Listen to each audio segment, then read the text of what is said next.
What if the most important truth about America's future was hidden not in classified documents, but in a question no one dared ask the sitting president? The NBS studios glowed with cold spotlights. Elizabeth Rayner stared at her reflection in the dressing room mirror as the makeup artist applied the finishing touches. 38 years old, 3 Emmys, a reputation as a journalist who wasn't afraid of tough questions. Today it could all come crashing down, or it could lift her to the top of her profession. "Are you nervous?" asked Michael, her producer, peering through the door. Elizabeth chuckled. After 15 years on air? Seriously? This is not an ordinary interview, Liz. She knew it better than anyone. An interview with incumbent President Donald Trump a week before the decisive debate could turn the race upside down. His every word would be analyzed. Her every question would be parsed for quotations.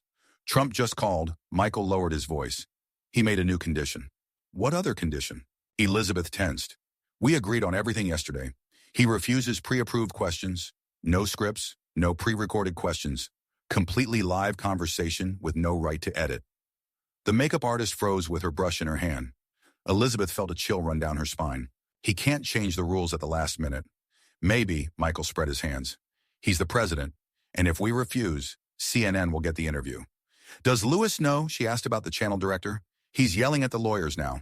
We have 20 minutes until airtime, Liz. It's up to you. Elizabeth waved the makeup artist away. When the door closed, she turned to the producer. What's going on, Mike? This isn't Trump's style. Their team usually controls every word. I don't know, he rubbed the bridge of his nose. They say he canceled 2 meetings today, then locked himself in for an hour with the national security advisor. Something's going on, Liz. Elizabeth went to the window.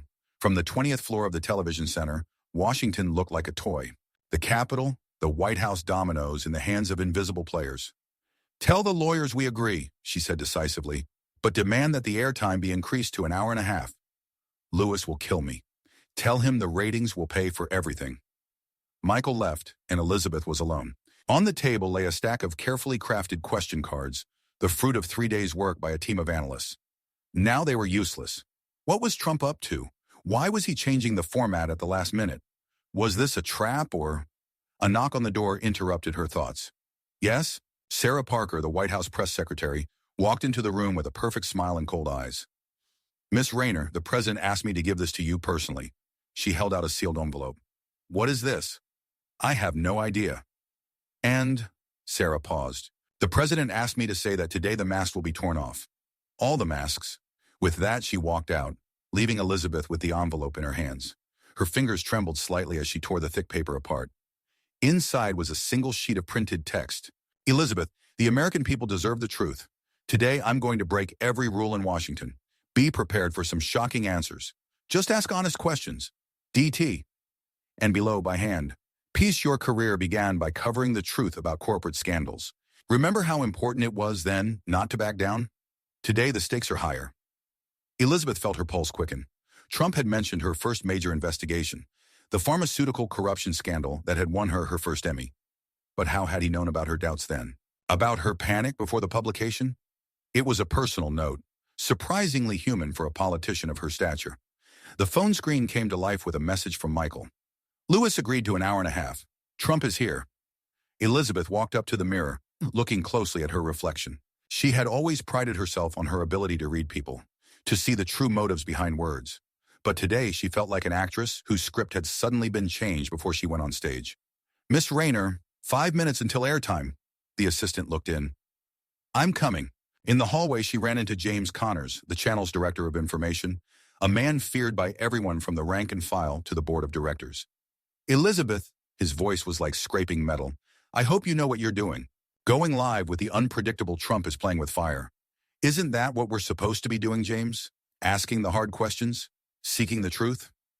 Our job is to inform the public, not put on a show. His eyes narrowed. If something goes wrong, I won't be able to protect you, even with your ratings. I'm ready to take the risk. I hope you know what you're doing. Connors turned and walked away, leaving behind a trail of expensive cologne and poorly concealed irritation. The studio greeted Elizabeth with the usual bustle of final preparations. Technicians were adjusting the lighting, sound engineers were checking microphones. In the center, like an island of calm in a stormy sea, stood 2 chairs, and the President of the United States was already sitting in one of them. Donald Trump rose to greet her. The television cameras did not capture his true height. He towered over most of those present, and his handshake was unexpectedly firm. Miss Rayner, his famous smile was tired, but his eyes were surprisingly clear. Thank you for agreeing to the changes. Frankly, Mr. President, your note intrigues me. Good, he nodded. Curiosity is the main quality of a journalist. The sound engineer came over to set up the microphones. Trump leaned closer to Elizabeth, speaking so quietly that no one else could hear. This morning I received information that changed everything.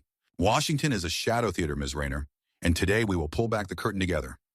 Before she could ask anything, the broadcast director began the countdown. 10 seconds until air. 5, 4. Elizabeth felt the familiar rush of adrenaline. The last of her doubts receded. She had a job to do, and she was going to do it perfectly. 3, 2, 1. The red light came on. The cameras came to life. The lenses aimed at them turned into the eyes of millions of Americans. Good evening, America. Her voice sounded calm and confident. With you is Elizabeth Rayner and a special edition of the program Straight Talk. Today our guest is the President of the United States of America, Donald Trump. She turned to him. Mr. President, thank you for agreeing to give this interview. I must note that literally minutes before the broadcast you changed the format of our conversation, refusing to ask pre-agreed questions. Why? Trump leaned forward, his gaze directed not so much at Elizabeth as through the camera, at the millions of viewers on the other side of the screen. You know, Elizabeth, I'm tired of staged interviews where everyone knows their lines in advance. Politics has become a theater where actors read prepared lines and the audience applauds, pretending to see something real. Today I want a real conversation. Elizabeth raised an eyebrow. Many would say that this approach is risky for the president. Risk is the only way to change the rules of the game, and the rules have long needed changing. Okay, Elizabeth put the cards down. Let's start with the economy. The latest data shows inflation rising, which... Trump raised his hand, stopping her. Before we get into the usual topics, I'd like to ask you and everyone watching, have you ever felt like there's something wrong with the way the news is presented? That there's a disconnect between what you see with your own eyes and what the pundits are saying on TV?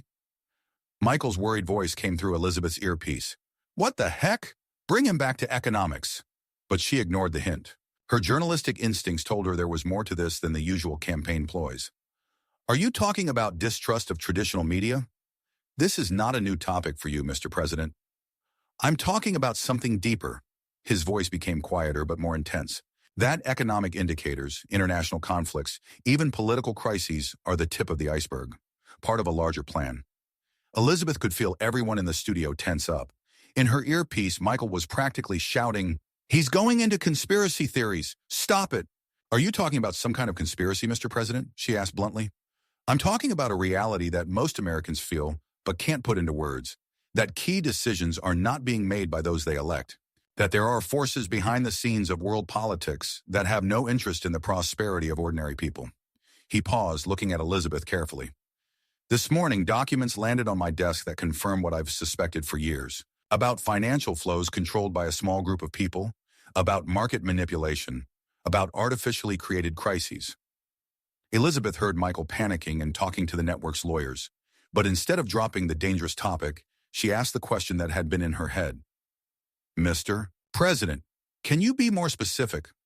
What documents are you talking about? Trump smiled, not his usual public smile, but in a different way, as if appreciating her choice. The documents concern a group of international financiers who coordinate their actions to influence the world economy. They call themselves the Stability Committee.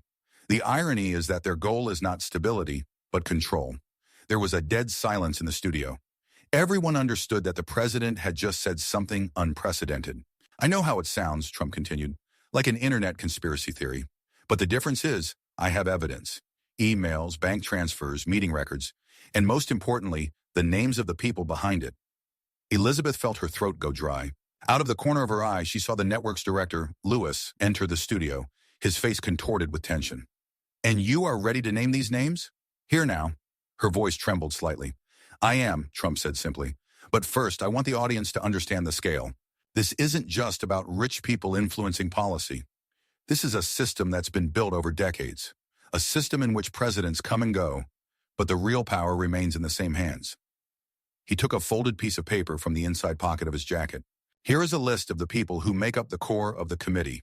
8 names. 3 of them are Americans. 1 is your former employer, Elizabeth. She froze.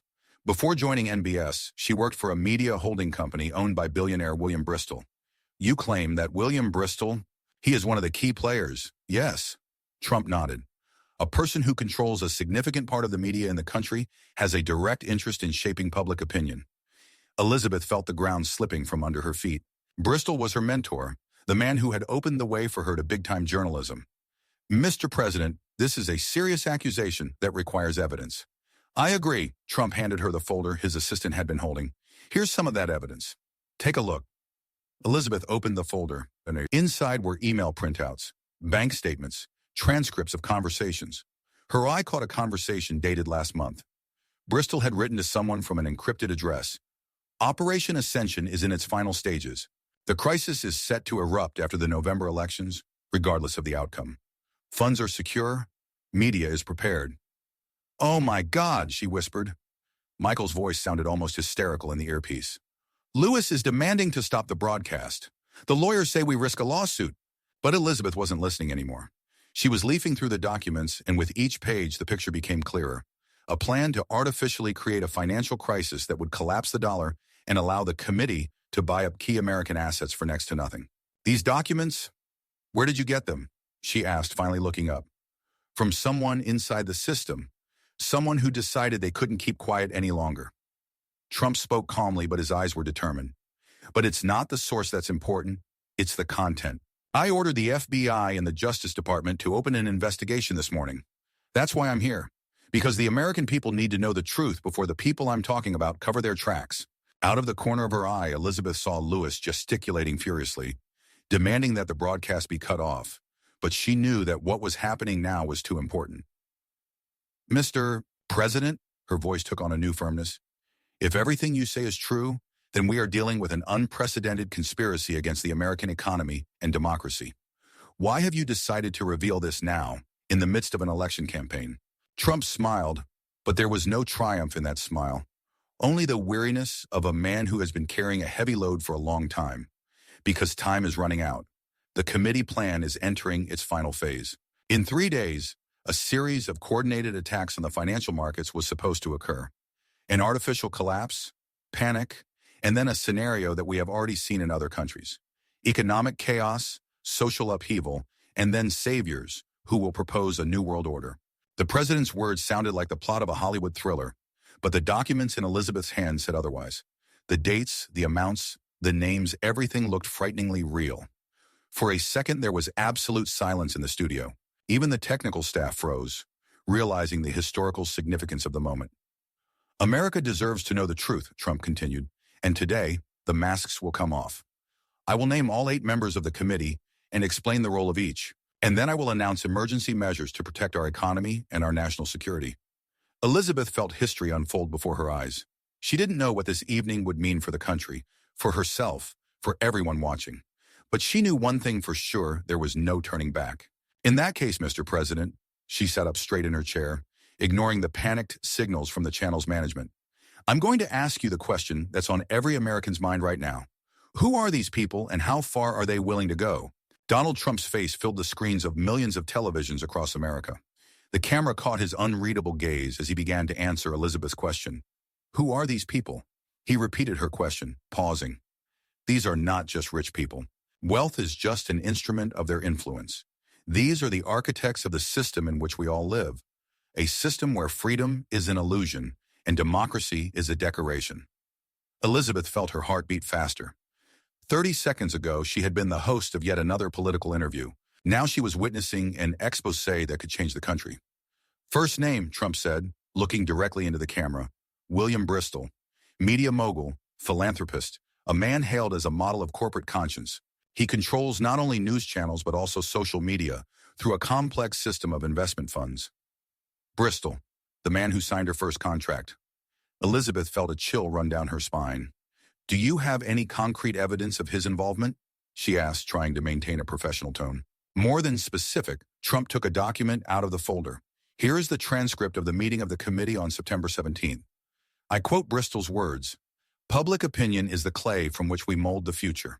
Our task is to convince people that a crisis is inevitable, that the system is collapsing. Then they will accept any solution we propose."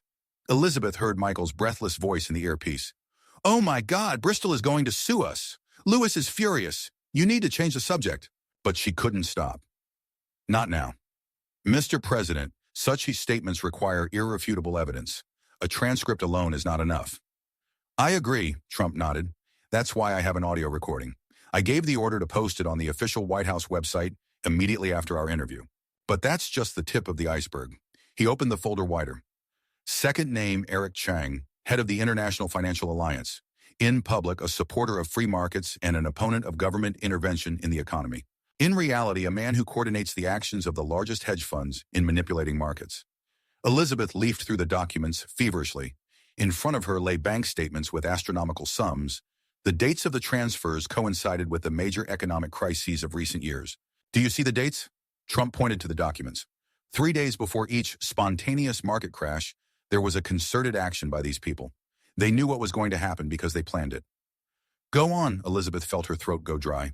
The third name is Margaret Hall, former finance minister, now head of the Global Development Fund. She is the link between the committee and world governments. It is through her that consultations are conducted with political leaders of different countries. Elizabeth recalled dozens of interviews with Hall, always elegant, level-headed, talking about the need for global cooperation. Could this model of diplomacy be part of a conspiracy? "The other names are equally recognizable," Trump continued. "Robert Weiss, James Addington, Helena Richter, Victor Novak, and Alistair Grant. Bankers, tech moguls, former politicians. 8 men deciding the fate of the world economy behind closed doors." The studio was dead silent. Even the technical staff froze, taking in the historic moment. Elizabeth took a breath, trying to bring the conversation back to a more structured course. "Mr. President, let's take a step back. You claim that this group of people is planning an artificial economic crisis? For what purpose?" In order to reboot the financial system globally, Trump folded his hands in his lap. "Imagine, a major crisis paralyzes the world economy. Panic in the markets, social unrest, governments at a loss. And then a solution appears, a new global currency controlled by supranational structures. The end of economic sovereignty of countries. The end of the dollar as the world's reserve currency. And they benefit from it.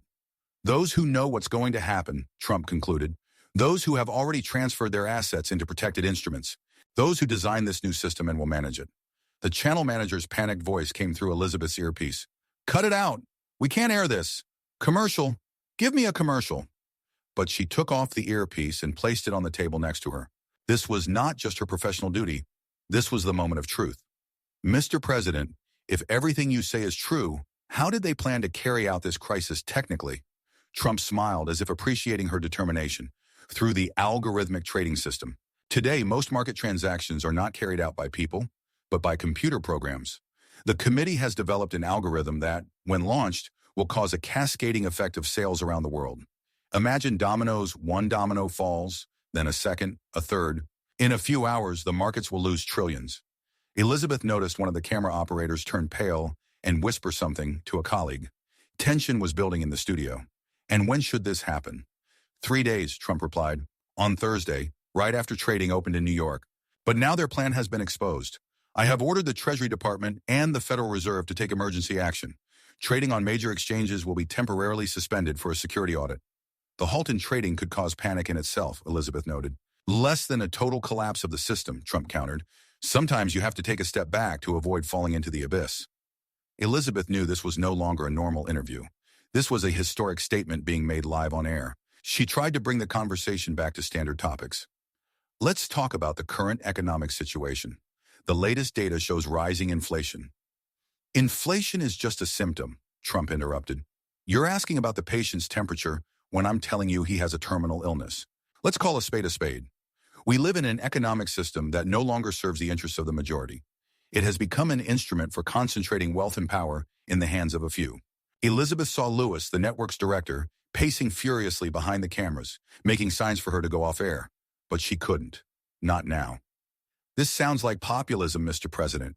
You attack the elites, the bankers." "I'm attacking corruption and manipulation," Trump responded harshly. "Not all rich people are enemies. Not all bankers are conspirators. But there is a specific group of people who use their power and influence against the interests of our citizens. And I name them with evidence in hand." He was silent for a second, then continued more calmly. "You know what the biggest irony is? They think they're saviors. They believe that ordinary people can't make good decisions, that democracy is an ineffective tool for governance, that the world should be run by experts and technocrats. But that goes against everything America's built on. Elizabeth decided to approach it from a different angle. Why didn't you file these charges in court? Why are you making a public statement in an interview? Because the justice system can't work in 3 days, Trump replied, and publicity is the best defense. Now that their plan is out there, they can't carry it out. At least not in the way they planned. A tense silence fell over the studio. Lewis, behind the cameras, looked as if he could personally rip the cables out of the wall. Michael, the producer, was typing furiously on his phone. Elizabeth decided to change tactics. Mr. President, many will consider your words a conspiracy theory. The idea of a group of influential people secretly ruling the world is not new. Of course, it's not new, Trump smiled. And that's why it's so easy to dismiss. Oh, another conspiracy theorist talking about a secret world government. A convenient way to discredit anyone who asks uncomfortable questions. But I don't provide theories, I provide facts. Documents, records, bank transfers, all of it will be available for verification. Elizabeth decided to test his readiness to go all the way. Do you understand that such accusations can destabilize the markets in themselves? That you can be accused of provoking panic? I've been accused of everything possible, Trump chuckled. But what's more important, my reputation or the fate of the country? I prefer to tell the truth and accept the consequences. He leaned forward, his eyes narrowed. Do you know what the most dangerous thing about this conspiracy is? Not the plan to crash the markets, but what was supposed to follow. A global solution to a global problem, that's what they call it. A new digital currency controlled by international institutions. The end of cash. Complete transparency of all transactions. Sounds progressive, doesn't it? What's the problem? Elizabeth asked. That it's the end of financial freedom, Trump responded. Imagine a system where every dollar you spend is tracked, where every transaction can be blocked, where your money can be turned off at the push of a button if you say or do something wrong. That's not progress. That's the most perfect form of control ever created. Elizabeth felt a chill down her spine. She remembered recent publications about the transition to central bank digital currencies, the benefits of a cashless society. All of this was presented as a technological breakthrough, a more efficient way to manage the economy. Can you explain how exactly you obtained this information? She asked. Through a man inside the system, Trump answered. He was once one of them. He participated in developing these plans, but at some point he realized where this was all heading and decided to act, risking everything. Can you name this person? No, Trump said firmly. That would put his life at risk. But the evidence he provided speaks for itself. Elizabeth picked up the next document from the folder, a printout of an email. The sender and recipient were hidden, but the content made her heart beat faster. The reset phase is ready to go. Key media have been briefed. The inevitable crisis narrative is being implemented as scheduled. Technical systems have been tested. After the collapse, we must promote the idea that the old financial system is hopelessly outdated. The solution must be seen as a natural progression, not an imposed alternative. The date on the letter is 2 weeks ago. Mr. President, Elizabeth looked up from the document, you are accusing not just economic manipulation, but an attempt to fundamentally change the social order. Exactly, Trump nodded. The economic crisis is just a tool. The goal is much larger. The creation of a system where the sovereignty of nations is subordinated to global institutions, where democracy is just a screen for decision-making by expert groups, where individual freedom is limited by the framework of the common good determined by those in power. Lewis, the channel's director, walked into the studio. His face was purple with rage. He walked up to the technical director and whispered something furiously in his ear. We risk going into the realm of philosophical reasoning. Elizabeth tried to bring the conversation back to specifics. Let's get back to the facts. You claim that 8 people are coordinating actions to manipulate world markets. How is this technically possible? Through a network of foundations and corporations, Trump pulled another document from the folder. Here is a diagram of their influence. Each of these 8 people controls key assets in different sectors: Bristol Media, Chang Finance, Hall Political Connections, Weiss Technology, and so on. Together, they create a synergy of influence that exceeds the capabilities of any single state. Elizabeth studied the diagram, a complex interweaving of lines between corporations, investment funds, media holdings, technology giants. Some of these connections are public, others are carefully hidden behind offshore structures, Trump continued. But the main thing is the coordination of actions. For example, Bristol creates a certain information background through its media. Chang organizes capital movements. Weiss provides technological support. Two men in dark suits entered the studio, members of the Presidential Security Service. They looked around the room carefully, then one of them nodded to Trump, indicating that everything was in order. Trump continued without missing a beat. In fact, we are dealing with a shadow government. They are not elected, they are not accountable to anyone, but their decisions affect the lives of billions of people. They determine which countries will prosper and which will suffer from economic crises. Who will get access to resources and who will remain in poverty? Elizabeth felt the story unfold before her, like a giant canvas on which previously hidden details suddenly appeared. Mr. President, these charges are so serious that they require immediate action. What do you plan to do? I have already begun to act, Trump replied. As I said, the first step is to prevent the planned crisis. Trading will be suspended. The algorithmic systems will be checked. The second step is a full investigation. I have created a special commission with emergency powers. The third step is to freeze the assets of everyone involved in the conspiracy. Michael walked into the studio with a phone in his hand. His face was chalk white. What happened? Elizabeth asked. Lewis got a call from Bristol, Michael said quietly. He's demanding that we go off the air immediately. He's threatening to sue for libel. He's saying he's going to destroy the channel. Tell Lewis, Trump said loudly so that everyone in the studio could hear, that if he interrupts this interview, I will hold an emergency press conference in an hour. And the first thing I will say is how much pressure Bristol has put on NBS. The American people deserve to know the truth, and they will, with or without your help. Michael froze, then slowly walked out of the studio. The broadcast continued. Mr. President, Elizabeth decided to ask the question that she knew was on many people's minds. You said that you were releasing the documents. But why didn't you do it sooner? Why did you wait until today? Because I just got key evidence this morning, Trump replied. The man I was talking about risked his life to deliver it, and because we had very little time left before their plan was set in motion. Elizabeth glanced at her watch, and the interview had already lasted more than 40 minutes, and every second it became more incredible. Let's talk about the specific implications for ordinary Americans, she suggested. What should they expect in the coming days? Temporary volatility in the markets, Trump answered. Perhaps a short-term downturn. But we will prevent a catastrophic scenario. I advise citizens to remain calm, not to panic.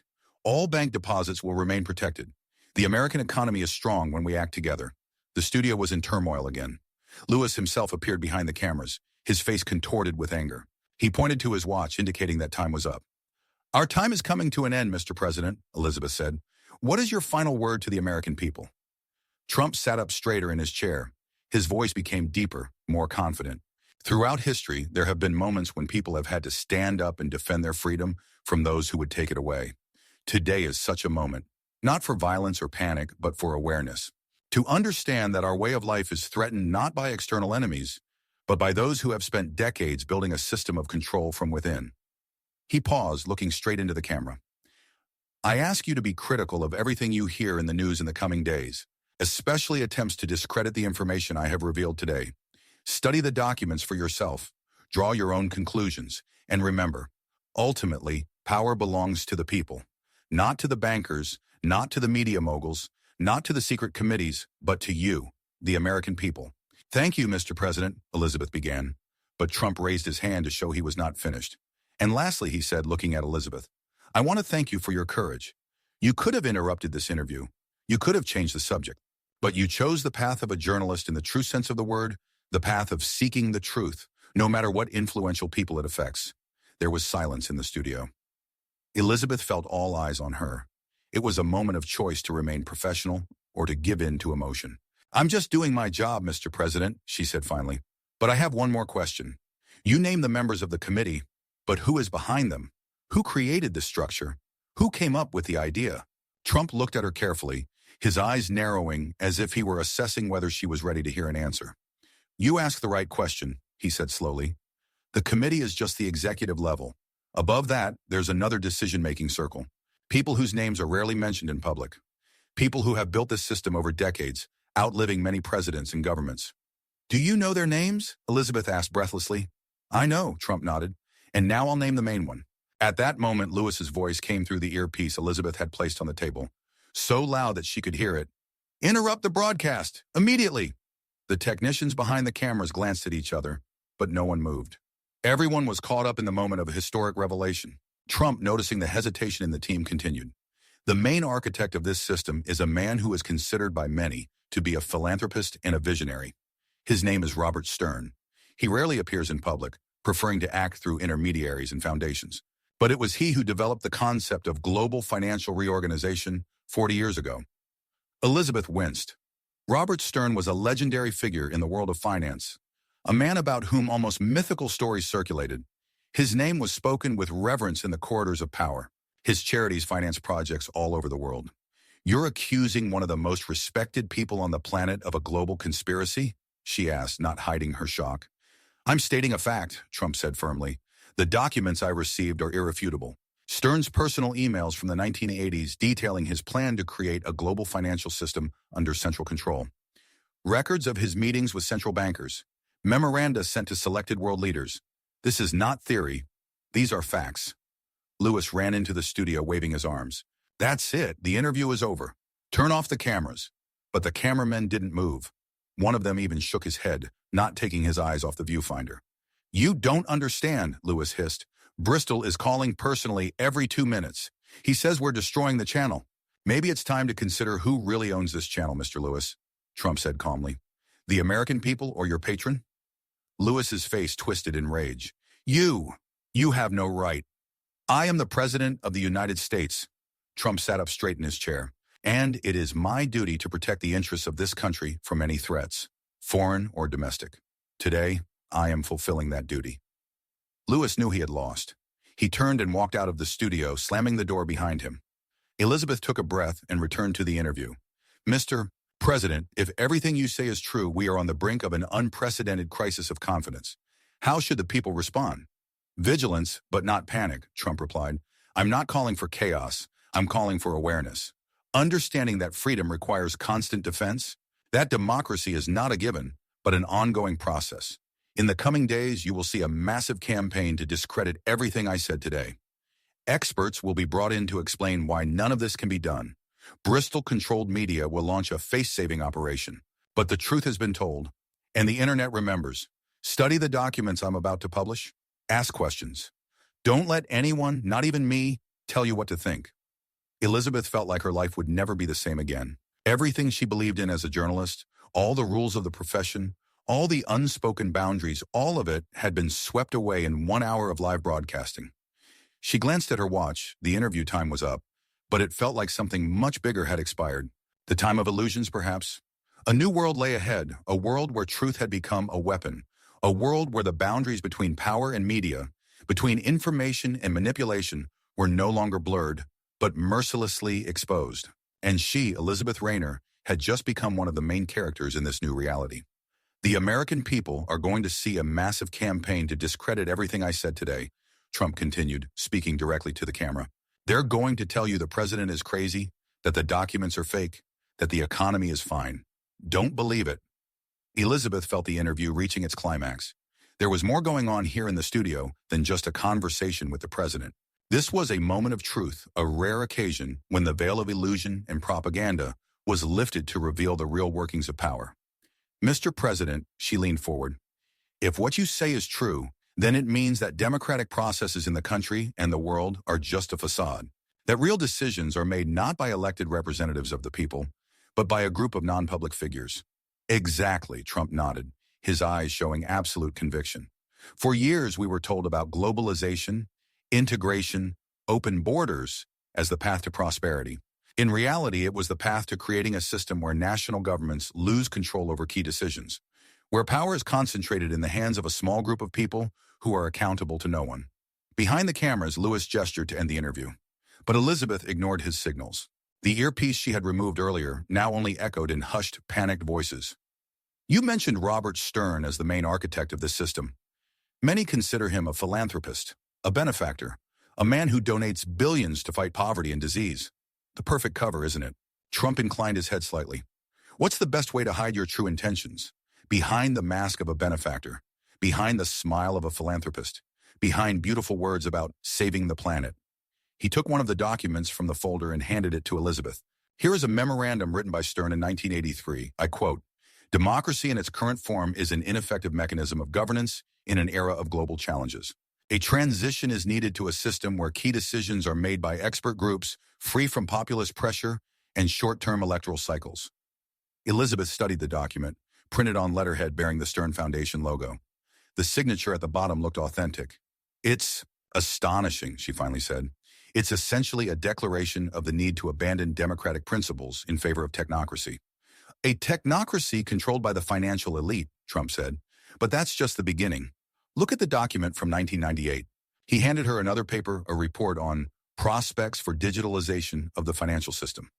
The text directly spoke about the possibility of creating a system where every transaction is tracked and controlled, where access to money can be limited for violators of public order. "Who defines what public order is?" Elizabeth asked thoughtfully, looking up from the document. "Who decides who breaks it?" "That's the right question," Trump nodded. "And the answer is obvious: those who control the system. It's the perfect mechanism of absolute power. No need for police, army, prisons. It's enough to cut off a person's access to his own money, and he immediately becomes submissive." Lewis was now shouting something desperately to the technical director, but the technical staff did not move. Everyone understood the historical significance of the moment. "Mr. President, you have shown the connection of Bristol and other members of the committee to this plan. But what is their motivation? Simple lust for power? Or something more?"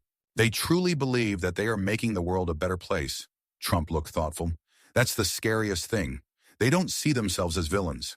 In their minds, ordinary citizens are children who are incapable of making difficult decisions, who need to be controlled for their own good." He paused, then continued, his voice deeper. "But America was built on different principles, on the belief that every person has the right to freedom, on the conviction that power comes from the people, not from above, on the idea that imperfect freedom is better than perfect slavery." Elizabeth nodded, feeling a chill run down her spine. Despite all the ambiguity of Trump, she couldn't help but acknowledge the power of his words in that moment. "Let's talk about the mechanism of the crisis that you said was planned. You mentioned algorithmic trading. How exactly was that supposed to work?" "Trading algorithms are now responsible for more than 70% of all operations on the exchanges," Trump explained. "They react to certain signals, falling quotes, sales volumes, news headlines. The committee has developed a special program that, when launched, creates a chain reaction of sales. It starts with a few key assets, then covers ever larger segments of the market." He took another document. "Here are the technical specifications of the algorithm. They plan to launch it simultaneously on the New York, London, and Tokyo exchanges. The initial trigger would be a massive sell-off of U.S. government bonds by Asian holders. This would cause panic and start a cascade effect." "And when was this supposed to happen?" 3 days, Trump replied.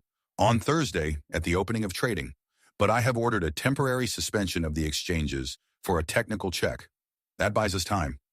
Jack Foster, the news editor, strode into the studio, his face pale. "Sorry to interrupt," he said, addressing both of them, "but we have an emergency.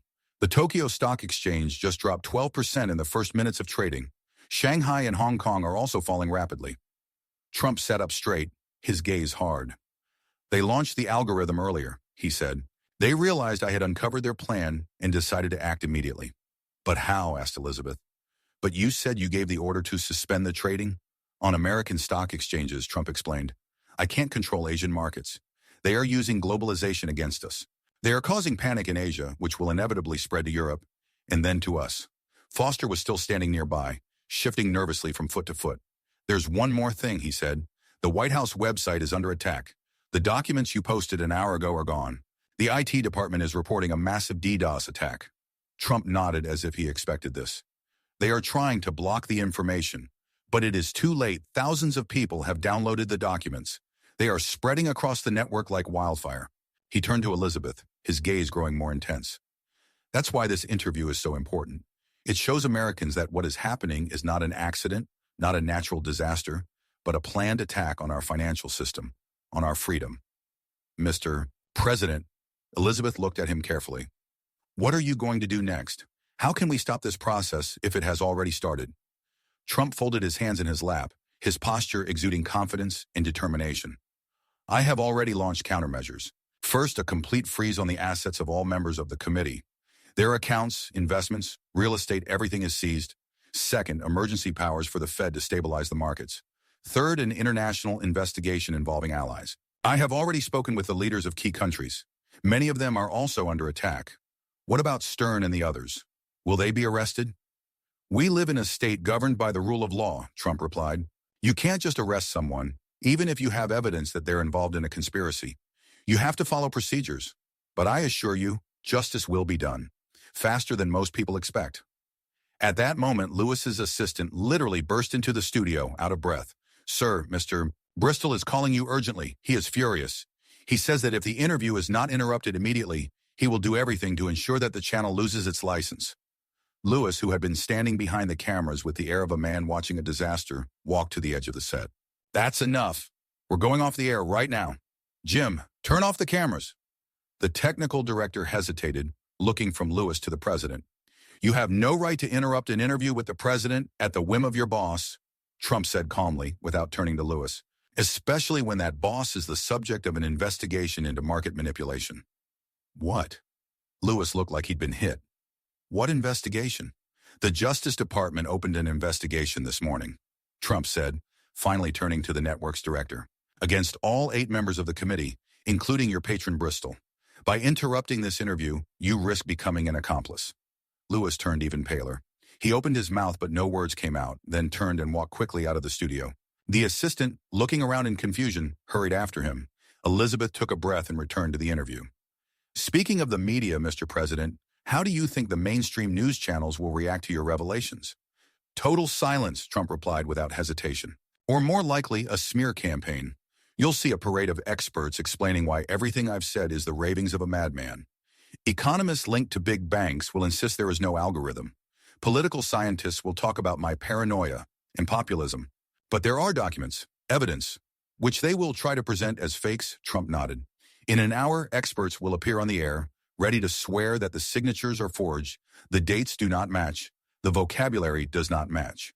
That is why it is so important for people to see the originals and draw their own conclusions. Foster, still standing nearby, spoke up again. There are reports that major social networks have begun blocking publications with links to documents, under the pretext of fighting disinformation. Trump smiled bitterly. See? They're following a plan. They're blocking information, controlling the narrative. But this time, they've miscalculated. Too many people already know the truth. Elizabeth felt like history was literally being made before her eyes. She understood that every word of this interview would be analyzed, discussed, and thought about for years to come. Mr. President, some will say that a public disclosure of this magnitude could cause panic and worsen the financial crisis. Wouldn't it have been better to act quietly through law enforcement agencies and give them time to cover their tracks? Trump shook his head. They would deny everything. Documents would disappear. Key witnesses would suddenly lose their memory. No, the only way to fight this system is complete transparency. The people need to see what we're dealing with. A steely glint appeared in his eyes. You know what's the most ironic thing? They created a weapon of global control, but they couldn't control the internet. They couldn't prevent leaks. They couldn't silence those who ask uncomfortable questions. This is their fundamental mistake. They believe in their infallibility, in their right to decide for others. But history has proven time and time again that such systems ultimately lose. Elizabeth noticed that Sarah Parker, the White House press secretary, had quietly entered the studio. She motioned for the president to finish. Our time is coming to an end, Mr. President. What is your final word to the American people? Trump sat up straight, looking straight into the camera, his voice calm but with an air of unwavering determination. America has lived through many crises, wars, economic depressions, natural disasters. Each time we emerged stronger because we believed in our values, in our Constitution, in the power of freedom. Today we face a different kind of threat, an invisible threat, but no less dangerous. An attempt to replace democracy with technocracy, freedom with control, national sovereignty with global governance. He paused, allowing the words to sink in.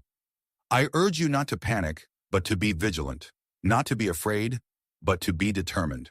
Hold on to cash. Study the news carefully.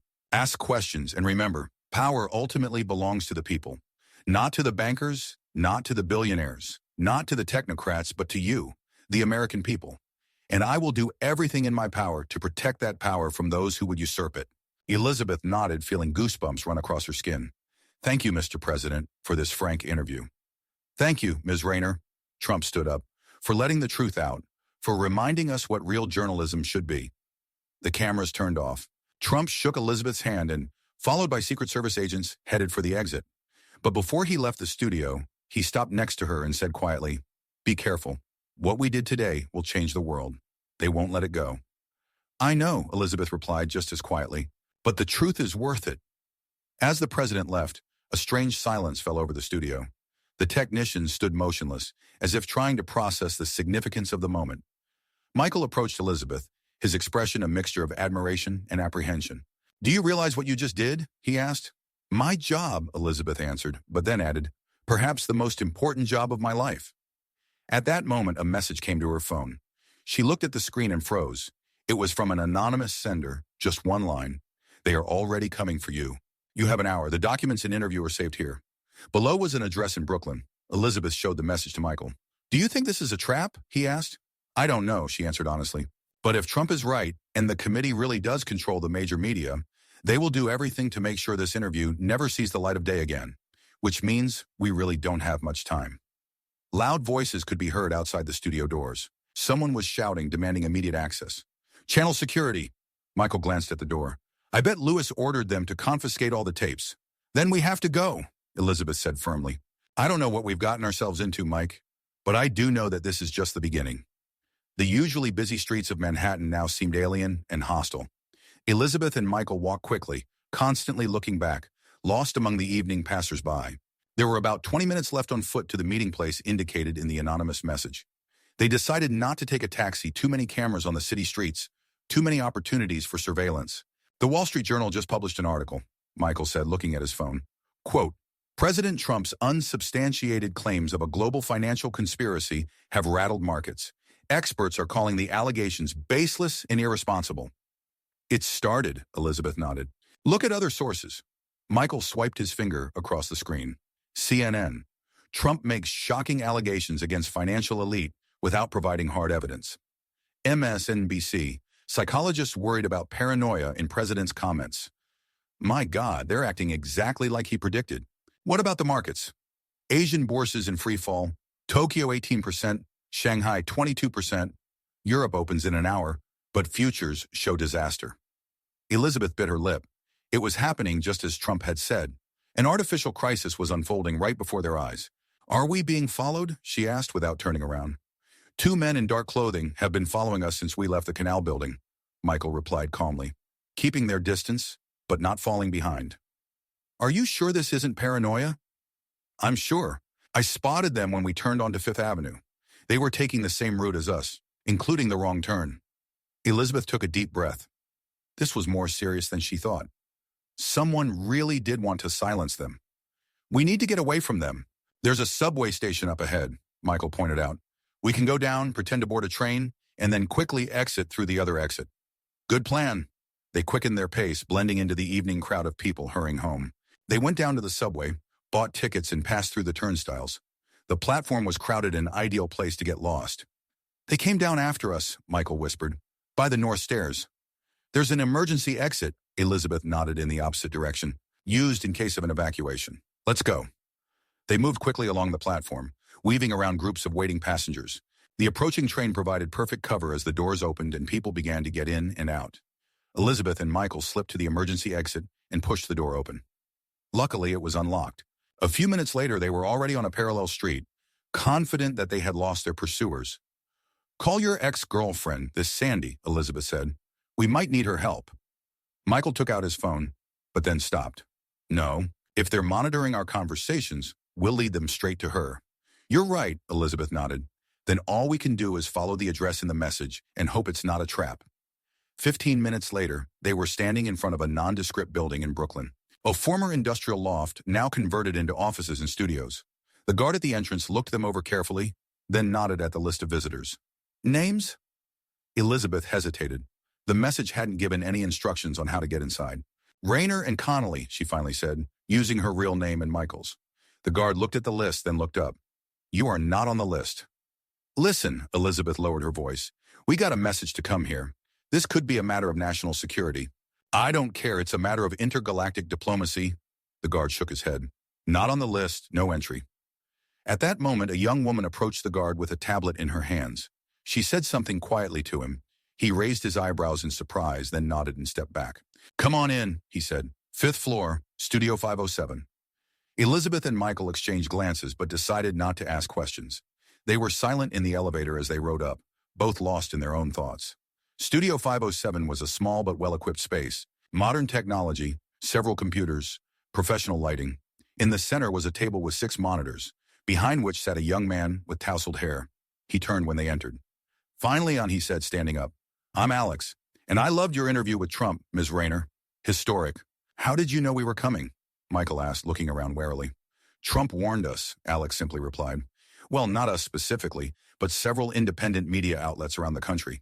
Said you'd need a safe place to work after the interview." "And who are you?" Elizabeth was still skeptical. "Independent news portal, Truth Nexus," Alex replied. "We are not affiliated with any of the major media holdings. We are funded directly by our subscribers. Complete editorial independence." "And you believe what Trump said?" Elizabeth asked. "I believe the fact," Alex pointed at the monitors.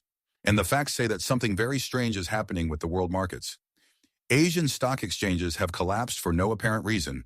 All the major media outlets have simultaneously launched a campaign to discredit the president's statements. Your interview tape disappeared from the NBS servers, and you were fired immediately after the broadcast. Too many coincidences, don't you think?" Elizabeth nodded, feeling a strange mixture of relief and anxiety relief that they had found allies. Anxiety as she realized the scale of what was happening. "Do you have copies of the documents that Trump showed?" Alex asked. "Only what was on the White House website, but it was already under attack," Elizabeth replied. "We have," Alex smiled. "A full copy. We managed to download the archive before the attack began. And we have a recording of your interview. The live broadcast was not only broadcast via NBS, we were recording it simultaneously." "Perfect," Michael looked impressed. "Now what?" "Now we prepare for the counterattack." Alex returned to his desk. "The studio across the hall is all set for a live broadcast. We'll be broadcasting through our portal and several friendly platforms. Ms. Rayner, are you ready to pick up where we left off? Tell the world what's really going on." Elizabeth did not hesitate for a second. "Absolutely." "Excellent. We have about half an hour to prepare. In the meantime, my colleagues study the documents, highlighting the key points that need to be covered first." The studio door opened and a short woman with short dark hair walked in. "Elizabeth Rayner, I'm Sandy Cohen." She extended her hand. "I've followed your work for a long time. I never thought we'd be working together under these circumstances." "Sandy?" Michael exclaimed in surprise. "What are you doing here?" "Working, Mike," she smiled. "Truth Nexus isn't the only independent outlet in town. My team at Voice of Truth also got word from the Trump administration. We've joined forces." "Perfect," Elizabeth felt her confidence grow. "That means we have 2 independent broadcast platforms." "More," Sandy corrected. "We're getting colleagues from Chicago, Los Angeles, Austin. Independent journalists from all over the country. It's becoming a movement." The next 20 minutes were spent in a frantic preparation. Elizabeth freshened up her makeup, reviewed the key documents they planned to discuss, and Michael worked with Alex to set up the technical side of the broadcast. "We're ready," Sandy finally announced.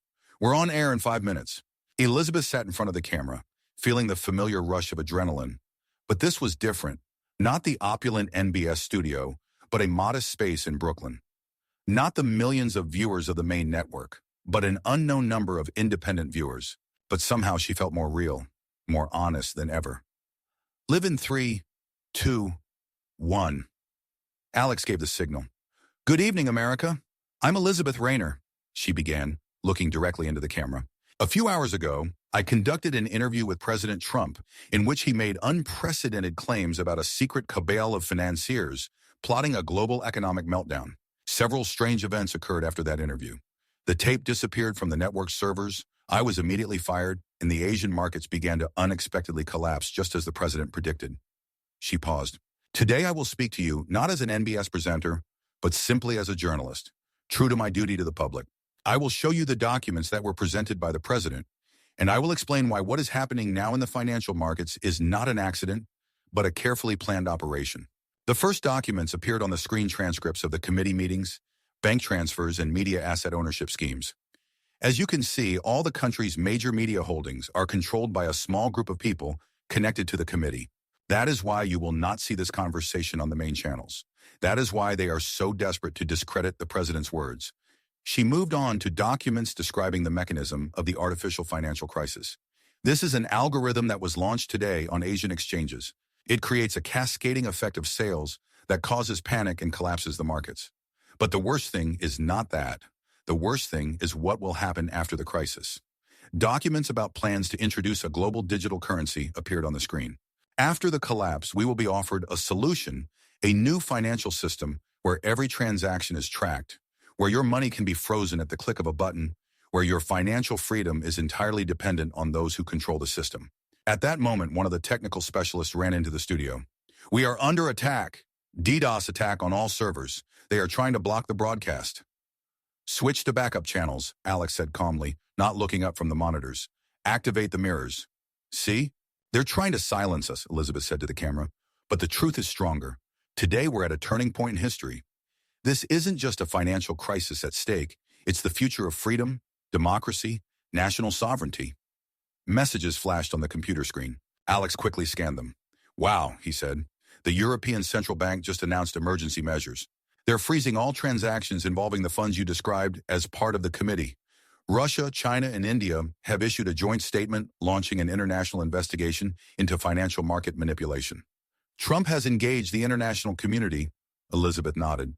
"That's what he said in the interview, that he's already reached out to leaders of key countries." "One more thing," Alex added. "Robert Stern just went on an emergency call. He completely denies any involvement with the committee and calls the documents Trump showed an elaborate forgery." "Of course he denies it," Elizabeth turned to the camera. "But look at the facts. The financial markets are crashing exactly as described in those fake documents. Coincidence? Hardly." She continued to analyze the documents, explaining complex financial schemes in plain language, showing connections between seemingly unrelated events. With each minute of the broadcast, she felt her confidence grow confidence that she was doing something truly important. Something greater than her entire previous career. "Ms. Rayner," Alex raised his hand, getting her attention. "We have an incoming call. You won't believe it, but it's President Trump. He wants to join the broadcast." The studio froze for a moment. Elizabeth nodded. "Connect." Donald Trump's face appeared on the screen.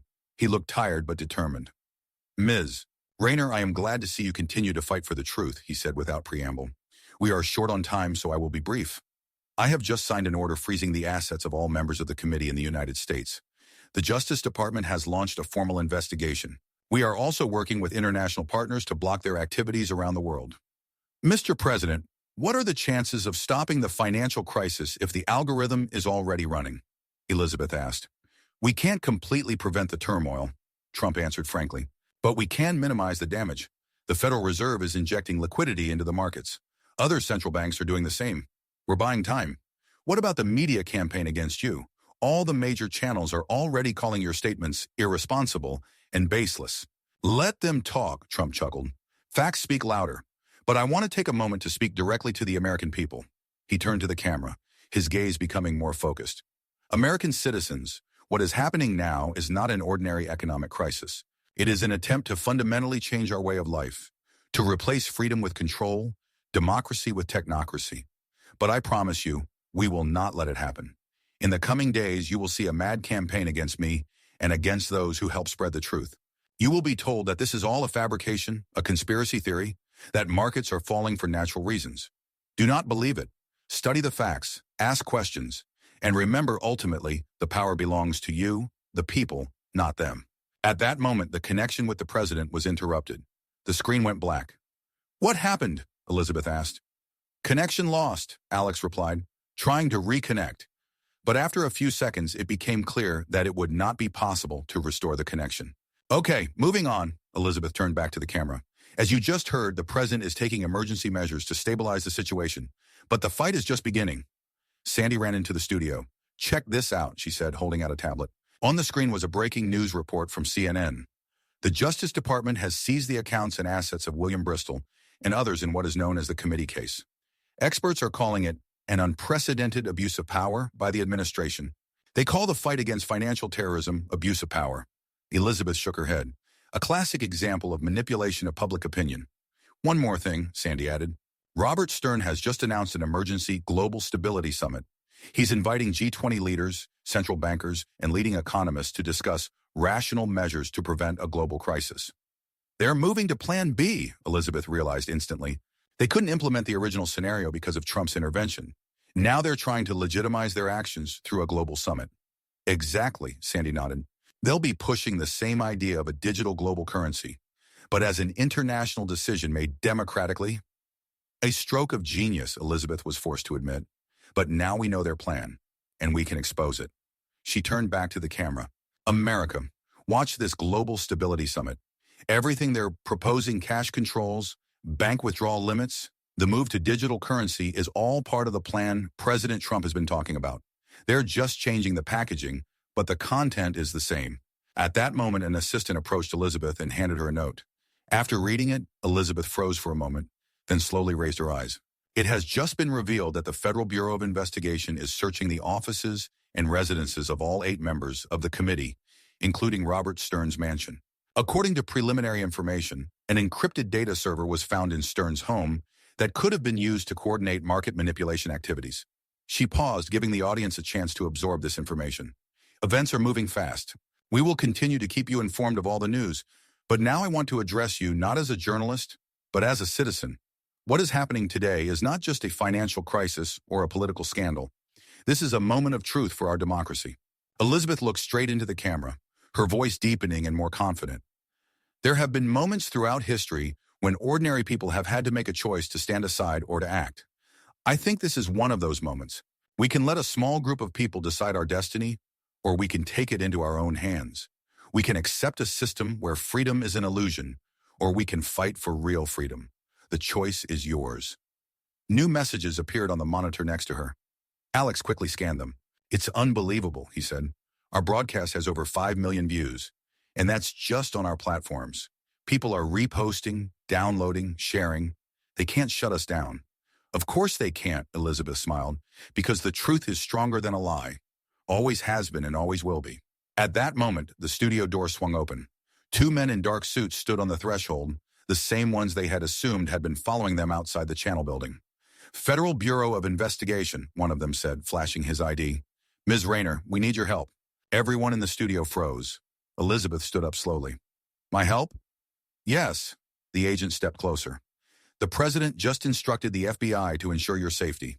We have information about a possible threat. We need to move you to a secure location. The second agent added, one more thing. A minute ago, the FBI director announced the creation of a special task force to investigate the activities of the committee. He asked me to tell you that he would appreciate your expertise. Elizabeth exchanged glances with Michael and Sandy. Was everything turning upside down? Were the authorities really taking the side of truth? Shall I continue broadcasting from there? She asked, pointing to the camera. If you wish, the agent nodded. We have a secure communication channel. Elizabeth turned to the camera for one last address. We will continue our broadcast from another location. But remember the main thing, we are all now on the front lines of the battle for the future of our country, for the future of freedom. Spread the truth. Ask questions. Don't let anyone, not the media corporations, not the banks, not the government, tell you what to think. And remember the words of Thomas Jefferson, eternal vigilance is the price of liberty. She stood up, ready to follow the FBI agents. But before she left the studio, she stopped and said to Alex and Sandy, keep broadcasting. Don't stop for a minute. They can silence one of us, but not all of us. Michael walked up to her. I'm going with you. This could be dangerous, she warned. I know, he smiled, but someone has to help you tell the truth. They left the studio, escorted by FBI agents. An armored car was waiting outside. As she got into the car, Elizabeth took one last look at New York at night, a city of lights and shadows, skyscrapers and secrets, a city that never sleeps and that perhaps today had truly woken up. Where are we going? She asked the agent. To a safe place, he replied. And the president will be waiting for you there. He said it was time for the second part of the plan. The second part? Elizabeth asked, surprised. What second part? The one that even the committee doesn't know about, the agent replied, allowing himself a slight smile for the first time. The president said that exposing the conspiracy was only the first step. Now that the public knows the truth, the real counterattack begins a complete restructuring of the financial system, a return to the gold standard, decentralization of banking control, everything the committee fears most. The car turned onto a deserted road leading to a helipad. In the pre-dawn light, Elizabeth saw the silhouette of a helicopter ready to take off. The events of the last few hours seemed unreal, as if she had stepped beyond the familiar world into a space where conspiracy theories turn out to be true, and journalists become key players in the fight for the future of democracy. And yet, in this chaos, she felt a strange calm. For the first time in her career, she felt that she was serving not ratings, not corporate interests, not empty sensationalism, but the truth. Michael touched her arm, drawing her attention to the flickering screen of his phone. All over the country, people were taking to the streets, not in panic or protest, but demanding the truth. They held signs with quotes from interviews, with the names of the members of the committee, with questions about the future of the financial system. This was not a revolution in the usual sense. It was an awakening of collective consciousness, a moment when millions of people simultaneously recognized the hidden mechanisms of power and decided not to accept them anymore. Elizabeth smiled. Whatever the outcome of this struggle, one thing was clear. The world had changed, and it would never be the same again.